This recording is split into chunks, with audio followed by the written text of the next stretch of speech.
Welcome. You're listening to the Bump Podcast, a place for believers of the unexplained, monsters, and paranormal. I'm your host, Bo Kennedy. Join us as we go face to face with what goes bump in the night.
Saw it, and what I saw, Bo, was best to describe it about 10, 20,000 feet, approximately that you would see a jet airliner fly high.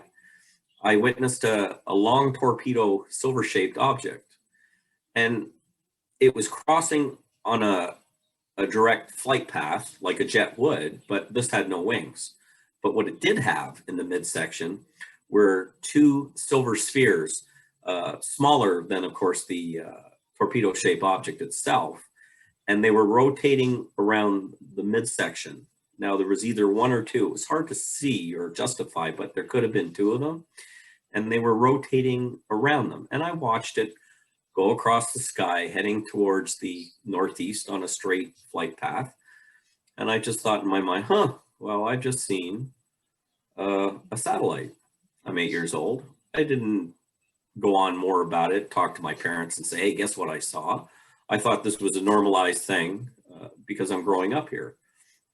To fast forward, in 1977, I was working at a grocery store at Car Pickup.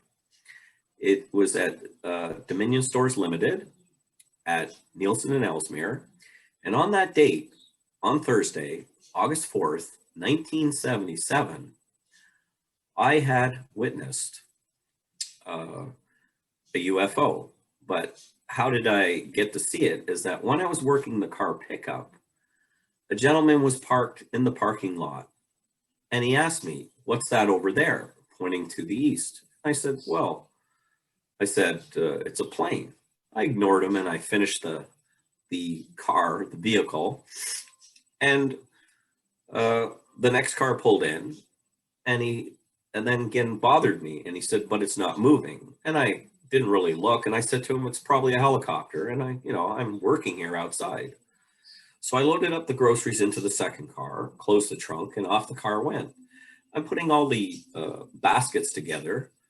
And again, as he's in his car, but he says, look at the lights on it. And so now I had clear attention to look. And approximately about, say, a mile away or less, but close to a mile, directly 90 degrees to the east, above the treetops at the northwestern or the northeastern corner of Morningside and Ellesmere, I could see almost like a rotation of colored lights going in a circular motion, almost like you could say maybe a Ferris wheel. But I thought, hey, that's really strange. And I saw these multiple lights. So I don't know why, but I put my head down and I hoofed it across the field for near a couple of 100 yards in the middle of the night. Of course, it's dusk, it's dark now. And I stopped to look, which I had thought 200 yards short of a mile, to look at it, and it wasn't there anymore. And so I looked facing the east and looked up to the sky, and I looked directly above me, and I turned my shoulder, and I'm assuming in the neighborhood of somewhere near 50 feet away from me, from behind me, to about 150, no more than 200 feet. It could even be 100 feet, but it's hard to say because of how traumatic it was, but it was close. I turn and see this pear-shaped object, capsule-shaped, and it looked like a single molded craft. It back end that was larger, facing me, had a larger orange light that stayed on, and around the perimeter of that orangey light were four colors: blue, green, yellow, red, doing a clockwise motion around the orange light. And I'm looking at it, and right away I think in my mind, time travelers. Now, 1977, I'm 18 years old, and the thing wasn't making a sound, and it appeared to be 30, 40 feet long. And it made no noise. It had no markings, nor portholes. And this thing is above me for near about 10 minutes. And I started feeling the words in my mind of Neanderthal. I started thinking about bone density. And then I got to a point where, who are you? And I yelled and pointed to the ground and say, land, land. And it just sat there. It did not move. And the colored lights were still going around. The orangey light, larger light was staying on. And I thought in my mind, after about 20 minutes, as I'm out there alone, I thought, I better go get a witness. So I ran across the field and I got to the edge of the parking lot. Three things I noticed. The fella in the car was gone. The object was now making a high-pitched beeping sound. And the high-pitched beeping sound, I thought, that now there is a noise associated. And the third thing was it was moving very slow, of 1 to 2 miles per hour. I ran into the store to get Ian. He was unloading a 45-footer in grocery. And I was quickly explaining to what I was witnessing. And he said, oh, it's probably a blimp and I got to get this job done. So he had no time to come out to the front of the store and out to the side to the field. So I ran through the store frantically and got out to the parking lot and yelled for Chuck.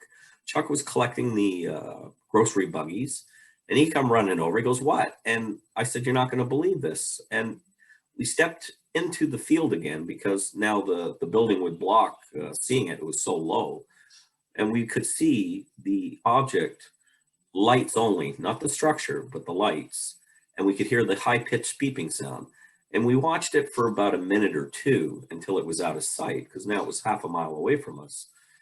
And I went back to work, and he went back to work, and I'm just like, my mind is racing. What was it I just saw? Time travelers? Like, should I call the local radio news story of the month and tell them what I'd seen? And I thought they're probably not going to believe me.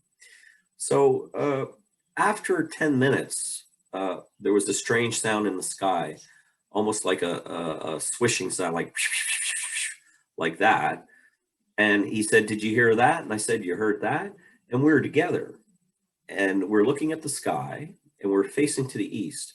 We noticed like a trail, like an aircraft low, but to the east, some miles away, which would be into the next township of Pickering, we could see directly again, 90 degrees straight up in the sky, though much, much higher, farther away, of course, like miles, like it could have been 7-10 miles. We were not like sure, but a pulsating red light, then a white, then a red. So it was pulsating red to white. And then after a minute or two, it went out and reappeared simultaneously to the south, almost in the blink of an eye. If it was the same object, I'm not sure. But again, the object had appeared, looked like maybe over the waterfront of our lake here in Lake Ontario. It did the same thing for a minute or two, and it was out. And I thought, what is it? And of course, I told my friend, I said, they must be time travelers. So I go home, I tell my parents, they don't know what to make of it. I tell my friends, during the next day or two, I looked at TV, newspapers, couldn't see anything about it. I thought, what is this? So getting some agitation from my friends, teasing or ridiculing me about it when we were together as a group, and we see a plane turning, he goes, look, there's a UFO. And so I had decided myself, I went down to Toronto Library and I got on some microfiche. and I found an old article from the Toronto Star newspaper in the 60s, and it said unknown aerial anomalies in Canada. So I was reading the story in the microfiche of this archive paper, news article, and I found that a section said the Canadian government will not disclose any information regarding UFOs and that new word extraterrestrials to the year 2000. So I thought, oh, well, this is what this is all about. I believe there was life outside our planet with the stars there are. There'd be planets between the stars. I kind of knew this when I was 12 years old. I didn't need no Hubble telescope to figure this one out, but I pursued on to higher education in forestry and went to Sault Ste. Marie, Ontario, and I established myself there for 2 years to get my diploma. And just to fast forward from there, I wouldn't have talked to anybody in regards to the close encounter because, back in the 70s, people couldn't relate to it as they would today. If I said to you, hey, I saw a UFO today, then today's social outlook would be, well, what did it look like? Not the giggle factor, not the teasing or ridicule. So we've kind of matured with our sense of subject due to probably TV and movies, documentaries that have been surfacing in the last few years. So I just left it, and then stranger things were happening beyond that.